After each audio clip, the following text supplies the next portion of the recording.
We don't count calories, but we understand that calories count. It's not as simple as me saying it's all about calories in versus calories out, yet it is as simple as calories in versus calories out.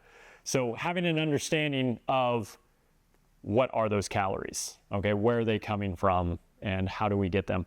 I coach clients, we use what's called a hand control guide. So it's your hand, and it's a palm of lean protein, it's a fist of vegetables, it's a cupped hand of complex, or what we refer to as smart carbs, and a thumb of fat. This is an instrument or a measuring utensil that you can take everywhere. You always have your hand with you. And for the most part, unless you're abnormal, your hand size is proportionate to your body size.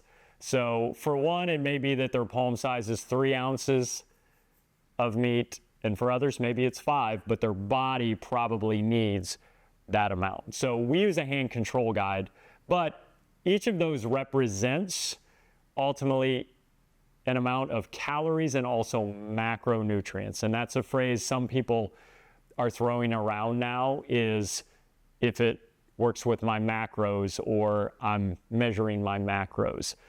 Certain amount of macros or macronutrients equate to a certain number of calories, which then equates to the amount of energy that you're consuming.